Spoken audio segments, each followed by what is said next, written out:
बकरी किसकी है। एक बार की बात है, एक जंगल में एक किसान अपने कंधे पर बकरी का एक बच्चा उठाकर चल रहा था। तभी वहां एक राह चलने वाला आदमी आ पहुंचा। भाई, मैं आपको काफी देर से देख रहा हूँ। आप इस बकरी के बच्चे को उठाकर चल रहे थे। लाइए, इसे मुझे दे दीजिए, कुछ देर मैं भी उठा लूं। और उसे कंधे पर डाल के चलने लगा। शुक्रिया भाई, आपने बहुत देर से उसे उठा रखा है। लाओ, मैं इसे वापस ले लूं। अरे नहीं, कोई बात नहीं। ये बकरी का बच्चा मुझे बहुत पसंद आया है। मैं इसे कुछ देर और उठा लूंगा। जंगल पार करते ही इसे वापस दे दूंगा। बात करते करते वो जंगल पार कर गए। बस भाई, अब मुझे यहाँ से दूसरा रास्ता लेना है। अब बस इसे वापस दे दीजिए। मैं यहाँ से दूसरा रास्ता लेकर अपने घर की ओर चला जाता हूँ। ऐसे कैसे दे दूँ? ये बकरी का बच्चा तो मेरा है और इसे मैं अपने पास ही रखूंगा। उस आदमी और किसान के बीच लड़ाई छिड़ गई। किसान को अपना बकरी का बच्चा वापस चाहिए था, पर वो आदमी बकरी का बच्चा देने से मना कर रहा था। उनकी लड़ाई देखकर गांव के सभी लोग वहां जमा हो गए और उनकी लड़ाई देख वो भी समझ नहीं पाए कि बकरी का बच्चा किसका है। गांव के लोगों ने सुझाया कि बकरी का बच्चा किसका है ये जानने के लिए उन दोनों को उस गांव के सरपंच के पास जाना चाहिए। सरपंच जी, ये बकरी का बच्चा मेरा है। मैंने इसे अपने कंधे पर डाला हुआ था। मेरे साथ इंसाफ करिए सरपंच जी। नहीं सरपंच जी, ये बकरी का बच्चा मेरा है। मेरे साथ नाइंसाफी मत करिए। सरपंच को बकरी के बच्चे के असली मालिक के बारे में मालूम हो गया था। कल सुबह तक मालूम चल जाएगा कि बकरी का बच्चा किसका है। अब आप दोनों घर जाइए। दोनों वापस एक घर में जाकर सो गए। कल सुबह का इंतजार कर रहे थे। अगले दिन दोनों ही सरपंच के पास आ पहुंचे। सरपंच ने आदमी को कहा, जाओ और अपने बकरी के बच्चे को ले लो। आदमी ने बकरी के बच्चे को नहीं पहचाना और शर्मिंदा होकर चुप हो गया। किसान अपने बकरी के बच्चे को पहचानता था। जैसे ही किसान बकरियों के बीच गया, बकरी के बच्चे ने अपने मालिक को पहचान लिया और इसके पास चले आया। आदमी ने उसी समय शर्मिंदा होकर माफी मांग ली। इसीलिए कहते हैं कि बुरी नीयत वाला हमेशा शर्मिंदा ही होता है। सच्ची दोस्ती। एक जंगल में दो लोमड़ियां रहा करती थी जो बहुत अच्छी दोस्त थीं।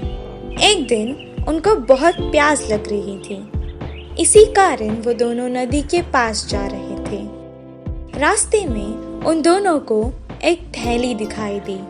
उन दोनों में से एक लोमड़ी ने उस थैली की जांच पड़ताल की। फिर उसने उसे खोल दिया। अरे वाह, मैं कितनी खुशनसीब हूँ। मैं तो प्यास मिटाने के लिए नदी किनारे जा रही थी, पर मुझे तो भूख मिटाने रास्ते में ही इतना सारा मांस मिल गया। नहीं नहीं, मैं खुशनसीब नहीं, हम खुशनसीब हैं। बोलो। ऐसे कैसे? मांस की थैली तो मुझे दिखाई दी थी ना, तो वो मेरी हुई और इसका सारा मांस भी मेरा है। खुशनसीबी भी मेरी है, हमारी नहीं। मैं ही सिर्फ अकेली खुशनसीब हूँ। उसकी ऐसी कड़वी बातें सुनकर दूसरी लोमड़ी चुप हो जाती है। पहले जिस कार्य के लिए वो आए थे उसे पूरा करके इस मांस को खाएगा, इसी सोच से उस थैली को लोमड़ी ने अपने मुंह में रख लिया और नदी की ओर जाने लगे। इतनी ही देर में एक शेर की गुर्राने की आवाज पीछे से सुनाई दी। लोमड़ियों ने पीछे मुड़ के देखा। उतने में एक शेर वहां आ पहुंचा। अरे रे, ये मांस की सुगंध शायद शेर को पहुंच गई। इसी कारण वो यहाँ आया होगा और वो हमें हमारे मांस के साथ खा जाएगा। ओहो, हम नहीं, तुमने अभी तो कहा था कि वो मांस तुम्हारा है, तो शेर भी तुमको खाएगा।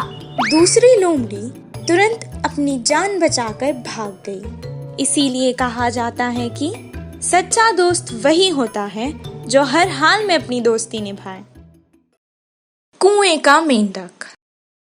एक गांव में एक कुआं हुआ करता था। वो कुएं का पानी बहुत पुराना था, इसीलिए उसे कोई भी इस्तेमाल नहीं करता था। उस कुएं में एक मेंढक ने अपना घर बसा लिया था। वो सब उस कुएं में खुशहाल जिंदगी बिताते थे। उनकी आवाज हमेशा उस कुएं में गूंजती रहती थी। एक दिन उस मेंढक के बच्चों ने अपनी माँ से कुएं के बाहर जाने की दुनिया देखने की अनुमति मांगी। मैं आज तक बाहर की दुनिया नहीं देखी, प्लीज एक बार देखने दो ना। अगर बाहर की दुनिया एक बार देख के आए तो क्या हो जाएगा? बाहर जाने दीजिए ना। बेटा, अगर आप लोग बाहर जाओगे तो कहीं खो जाओगे, फिर मैं आप लोगों को कैसे ढूंढूंगी? बहुत बोलने के बावजूद भी वो बच्चे नहीं माने। वो लगातार अपनी माँ को मनाने की कोशिश कर रहे थे। बच्चों की इस जिद को देखकर माँ को बहुत गुस्सा आया। मैंने हमेशा अपनी माँ की बात मानी है। मैं कभी भी इस कुएं से बाहर नहीं गई। तुम्हें भी मेरी बात माननी होगी। माँ गुस्से में चली गई। मम्मी को कुछ नहीं पता। भाई चलो, हम बिना मम्मी को बताए ही चले जाते हैं। उन दोनों ने बिना माँ को बताए ही जाने की निश्चित कर लिया। जब उनकी माँ सो रही थी, वो चुपचाप उस कुएं से कूदकर बाहर आई। कुएं के मेंढकों ने कभी भी बाहर की रंगीन दुनिया नहीं देखी थी, इसीलिए वो सब कुछ देखकर हैरान रह गए। आगे एक हाथी खड़ा था। उसे देख मेंढक के बच्चे आश्चर्यचकित हो गए। बिना आंख मूंदे वो हाथी को देखते रह गए। हाँ भाई, अगर ये हमारे कुएं में आ गया तो इसे तो वो भी बसने होगा। इसको क्या कहते होंगे भाई?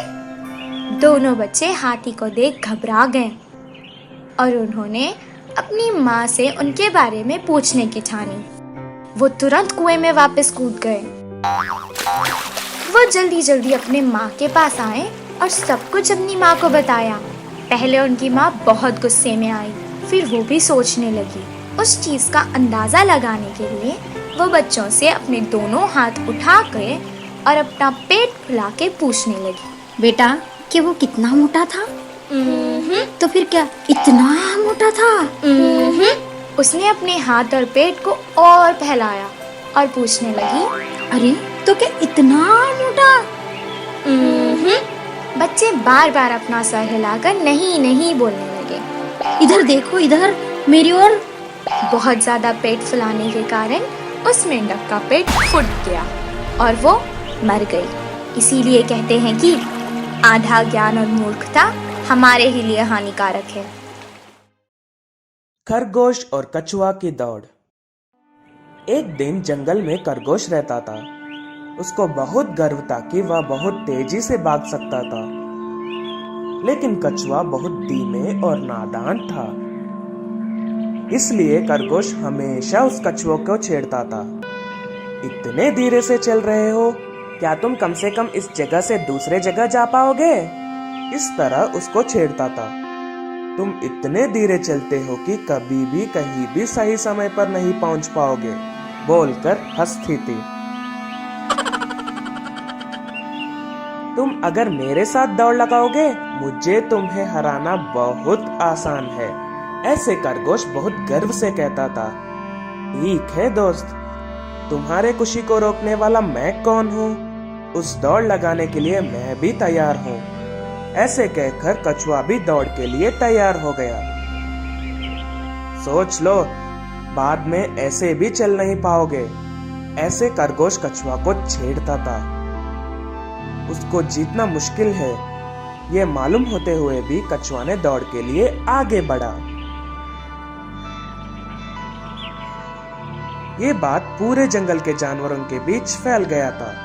कुछ जानवरों ने कछुए दौड़ लगाने के लिए अपमान करता था, लेकिन कुछ और जानवरों ने उस कछुए को प्रोत्साहन भी करता था। दौड़ लगाने वाले दिन जंगल के हर एक जानवर उस दौड़ देखने के लिए उस जगह के पास आ पहुंचे। खरगोश बहुत गर्व के साथ उस मैदान में आया, लेकिन कछुआ ने बहुत विनय और धीरज के साथ मैदान में आ पहुंचा और बंदर को खेल की मध्यस्थ की तरह दोनों जानवरों ने चुने। दौड़ शुरू होते ही खरगोश उसके तेज रफ्तार शुरू किया, लेकिन कछुआ धीरे धीरे चल रहा था। थोड़ी दूर जाने के बाद खरगोश ने मुड़ के पीछे देखा। दूर दूर तक कछुआ नहीं दिखा। हा हा हा, मेरे साथ कभी भी वो कछुआ नहीं जीत सकता। मैं क्यों अपने शरीर को तकलीफ दूं? कुछ देर आराम करके धीरे से उठकर इस दौड़ को मैं बहुत आसानी से जीत लूंगा। ऐसे सोचकर एक पेड़ के नीचे अपने आंख बंद करके आराम से सो गया। कुछ देर बाद कछुए ने अपने धीमे चलन के साथ उस पेड़ को पार कर लिया। पार करते हुए उसने सोते हुए खरगोश को देखा और फिर भी अपने उस धीमे चलन के साथ दौड़ को आगे बढ़ाया। ऐसे ही चलते चलते समाप्त रेखा के पास पहुंच गया। जब कछुआ समाप्त रेखा के पास था, खरगोश अपने नींद से उठ गया। अरे यार, वो कछुए तो बहुत दूर चला गया। मैं क्यों इतना देर सो गया? मेरा गर्व ही मुझे हराने वाला है। ऐसे कहकर अपने तेजी रफ्तार शुरू किया, लेकिन जब तक वह खरगोश आया, कछुए ने समाप्त रेखा को पार कर लिया। जंगल के हर एक जानवर कछुआ को बहुत सारे प्रशंसा दिए और इसी दौड़ से खरगोश भी सबक सीख लिया।